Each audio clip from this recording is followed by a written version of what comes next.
बघा विद्यार्थी मित्रांनो, आजच्या लेक्चरला आपल्याला बघायचं आहे आता preparation of glucose from starch.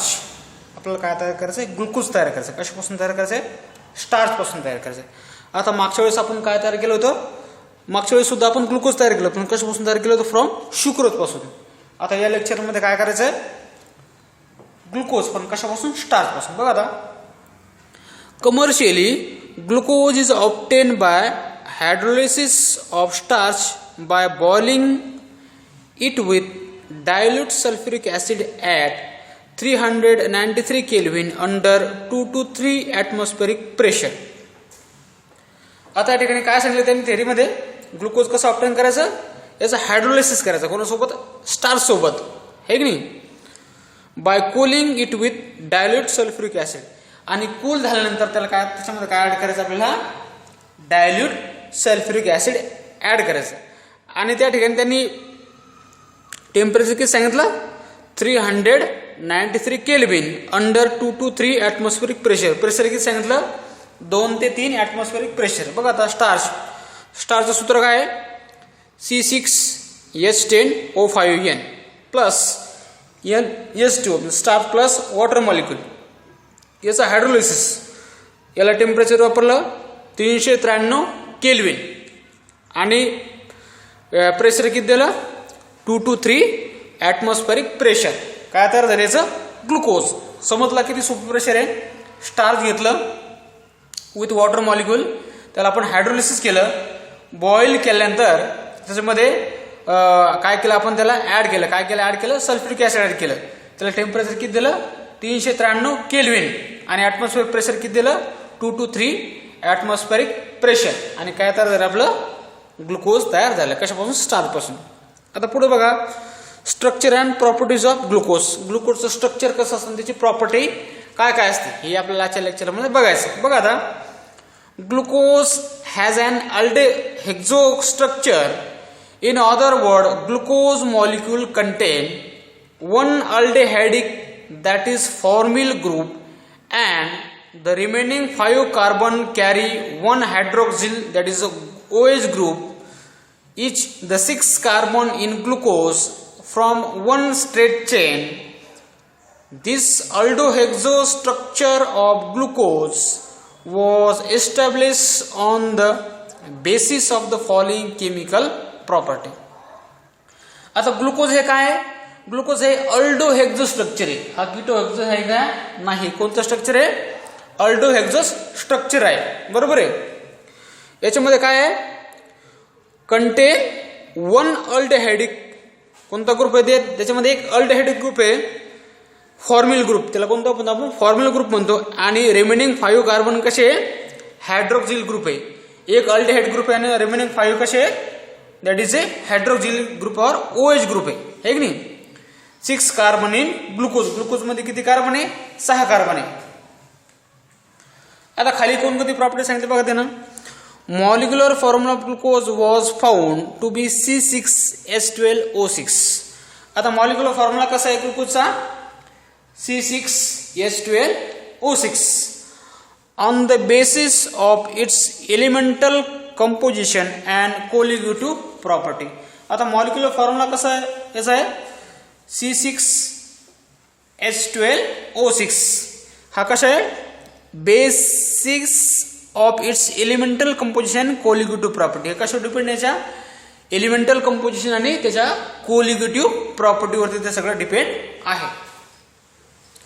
आता बघा, the 6 carbon in glucose molecule form a straight chain. याच्यामध्ये किती कार्बन आहे? 6 कार्बन आहे. कशामध्ये? ग्लुकोज मॉलिक्यूलमध्ये, आहे की नाही? From straight chain. This was interfered from the following observation. Glucose gives n hexane on prolonged heating with HI. जर आपण ग्लुकोजला काय केलं? हिट केलं. कोणासोबत हिट केलं? HI. याच्या म्हणजे हायड्रोजन आयोडाईड. हायड्रोजन आयोडाईड जर आपण ग्लुकोज जर हिट केलं तर ग्लुकोजचा काय तयार होणार आहे? N हेक्सेन तयार होणार आहे. बघा आता इथं फॉर्म्युला काय आहे? CHO. CHO म्हणजे हा अल्डेहाइडिक ग्रुप आहे. बरोबर आहे. आता अल्डेहाइड ग्रुपला आपण काय केलं? CHOH4 टाइम CH2OH हा काय याचा फॉर्म्युला आहे सगळा आपला ग्लुकोजचा.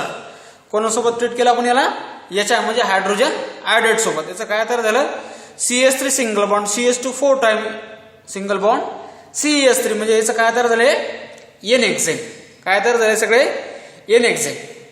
बरोबर आहे. पहिल्याच्या मध्ये काय पाहिलं आपण, याचा फॉर्म्युला 6CH12O6 आहे. हा कशावर डिपेंड आहे सगळा, एलिमेंटल कंपोजिशन याची कोलिगेटिव्ह प्रॉपर्टीवरती डिपेंड आहे. दुसऱ्या पॉईंट मध्ये काय सांगितलं की जेव्हा 6 मेंबर कार्बन चेन आपली मॉलिक्युल कायची स्ट्रेट चेन कायची ग्लुकोजची, आपण ज्यावेळेस याला याच्या बरोबर जर ट्रीट केलं किंवा याची रिएक्शन जर केली तर काय तयार होतं, N-हेक्सेन तयार होतं. आता तिसरा पॉईंट बघा काय सांगतो, glucose molecule contain 1 carbonyl group. हे की नाही, ग्लुकोज मॉलिक्यूल कंटेन काय, that is 1 carbonyl group. This was interfered from the observation that glucose from oxime by reaction with hydroxylamine and give cyanohydrin on reaction with hydrogen cyanide. आता बघा या ठिकाणी हा glucose आहे की नाही. आता ग्लुकोजची रिएक्शन आपल्याला या ठिकाणी 2 भागामध्ये करायची. बघा परत थेरी काय सांगतो, glucose molecule contain 1 carbonyl group. Glucose molecule मध्ये काय आहे, 1 कार्बोनिल ग्रुप आहे. This was referred on the observation that glucose form oxyamine by the reaction with hydroxylamine.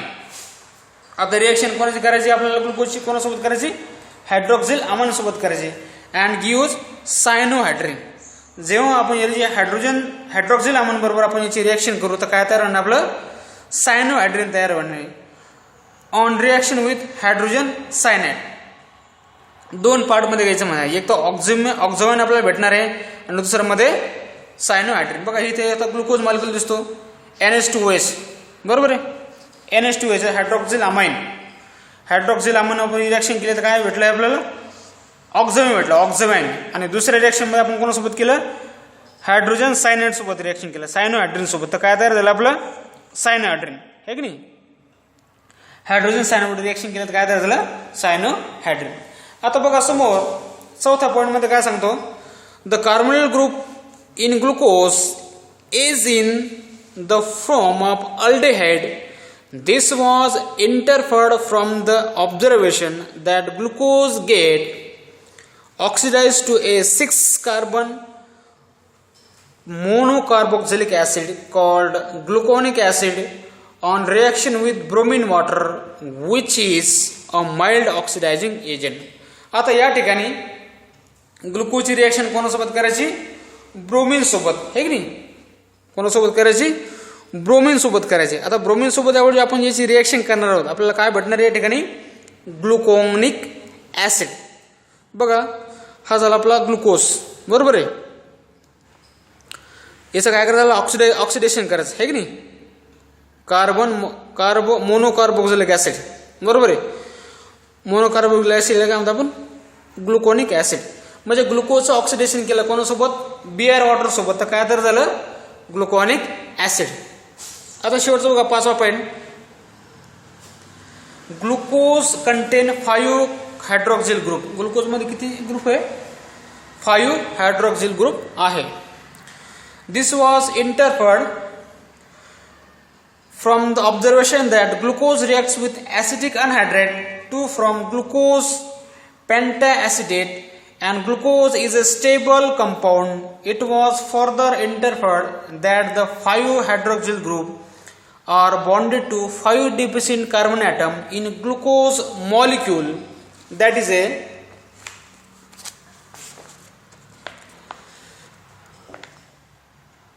glucose.